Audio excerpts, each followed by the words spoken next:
How is it that professionals evaluate Asperger syndrome? I mean, how do they know who does and who doesn't have high functioning autism? I mean, you can't take a blood test. There's no virus that you have. They can't do a X-ray and say, "Oh yeah, this guy's got Asperger bones." No, it doesn't work that way. So it's all based on behavior, and one of those behavior domains is communication. So let's talk about communication and when a professional does an evaluation. What are they looking for? Number one is they are looking for verbal communication because people with Asperger syndrome, they say, tend to be highly verbal. What exactly does that mean? Well, you've heard the expression that a picture paints 1,000 words. Well, a person who has Asperger syndrome may prefer the 1,000 words to the picture because they think verbally. That's not to say that there are a lot of Aspies out there who aren't, for example, painters, who don't appreciate visual arts, who don't like a nice-looking car, they don't, it's not to say that they don't appreciate Rembrandt or something, to that extent. Personally, there's some artists that I don't appreciate because, modern art, who came up with that? Jeez. But people with Asperger syndrome tend to be verbal. We prefer doing things that are verbal rather than doing things that are visual. Not every case, but most cases. For example, most Aspies that I know don't like to talk on the telephone. They'd rather send a text. They would rather send an email. Personally, I would rather communicate through email or text and talk on than talk on the telephone. And I understand that because people tell me, "Oh, you don't like to talk on the phone." They figure it out on their own. I never said, "Hey, I don't like to talk on the phone. I'd rather send text and emails." But people figure that out because they'll give me a call and, the mechanic, for example, he'll give me a phone call and I respond with a text. Or I was writing an article for somebody's blog, and they would call me and talk to me, or leave a message rather, and I would respond with a text message.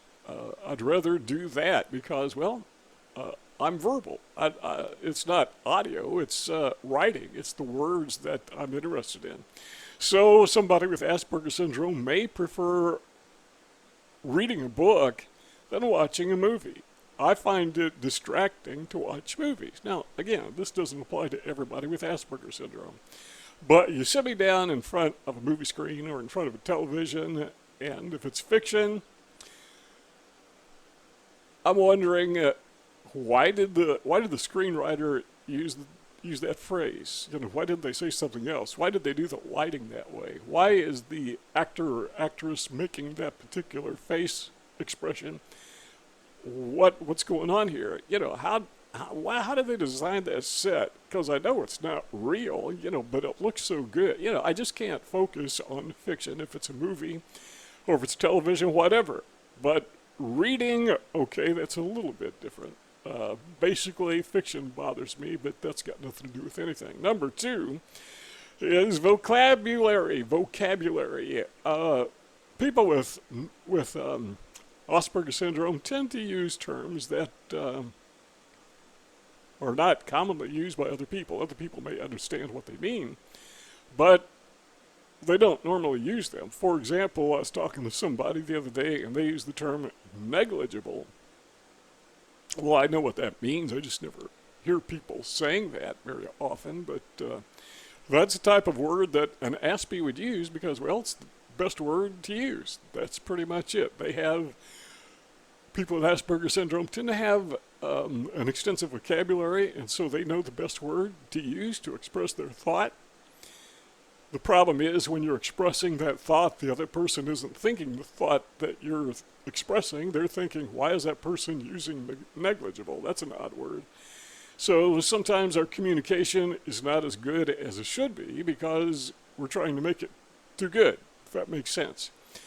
Now, if you are a person with Asperger syndrome, you may notice that when you were little, people would say that you were mature for your age. Even into high school, they'd say you were mature for your age. They say you're kind of quiet, shy, but you're mature for your age.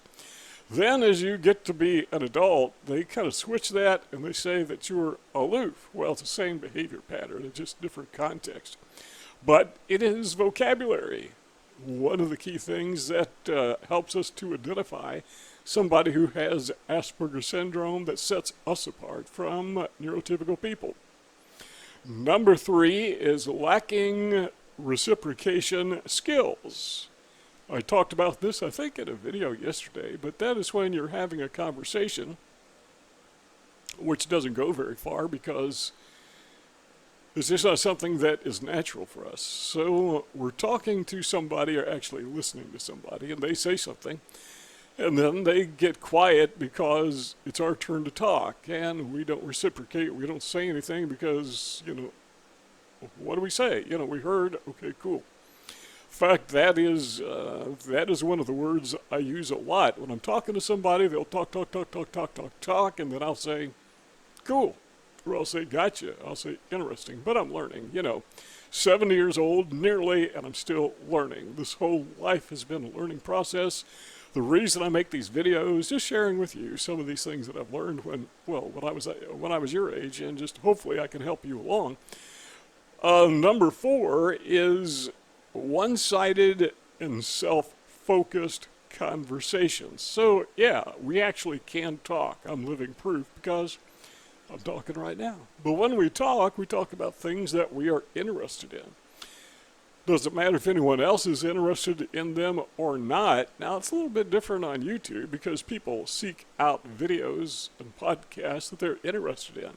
So what is this guy talking about? Well, he's talking about Asperger syndrome. I'm interested in that. I can talk all day about that. So I'm a perfect fit to make videos on Asperger syndrome, so that's what I'm doing. But if I'm sitting, say, I don't know, in a restaurant with a friend who has absolutely positively no interest in autism whatsoever, and I get on a rant explaining all the ins and outs and the subtleties of Asperger syndrome. He's not interested, or she's not interested. They really don't care. But people with Asperger syndrome don't always realize that what is interesting to us is really not so interesting to everybody else. Now, other people have the same deficit, but it's particularly noticeable in people with Asperger syndrome, particularly when it's coupled with these other traits. Number 5 is we have literal understanding. Now, how often have you heard that? People will say things to people with Asperger syndrome, and we just assume that what they say, not always, but we just assume that what they say is really literal. So somebody will say, maybe we visit somebody and they say, well, come back and see us. The reason I use this illustration is I actually heard of somebody who did this. So they were visiting somebody's house, and their host said, as they were leaving, walking down the sidewalk to get their car, come back and see us. And so they turned around and went back in the house. They took that a little bit too literal. Now, I think I know better. I don't think I would do that. I don't have an extreme problem with that, but I do have a problem with it. I can't tell you how many times people have said things kind of joking, and I didn't know they were joking. I thought they were being very serious. Oh, cool. Number 6 is just flat affect. That is to say that we're not very animated. That's a good way to say it. Facial expressions, body expressions, hand gestures, body movements. We tend to be kind of still, and I didn't know this. When I went in for my evaluation, it did not occur to me that I had flat affect. In fact, I never even thought about that. But after I was evaluated, the therapist put in the report that I received that that was one of the check boxes that I had flat affect. And I didn't realize it, but she had tried to change the tone of the conversation to see if I would change along with it. Try to make it a little bit lighthearted or maybe even funny. I didn't get it. She would change the lighting in the room, see if that would have any effect on me whatsoever, and no effect, had flat affect. So that is one of the traits of communication, because When we are communicating with people, it's not just verbal, it's also physical. You know, our facial expressions, our eye contact is part of that. As we mentioned earlier, our hand gestures, our body language, that is as communicating as verbal communication. And it seems that people with Asperger syndrome not really good at that. At least we're not as expressive. Probably a better way to say it, because we're good at what we do. If flat effect is what somebody wants, hey, we're experts. We got it. See those two rectangles on the screen? If you'd like our conversation to keep on going, all you got to do, click on one of those two rectangles, and we keep on talking together. If not, thank you for stopping by, and we will see you all later.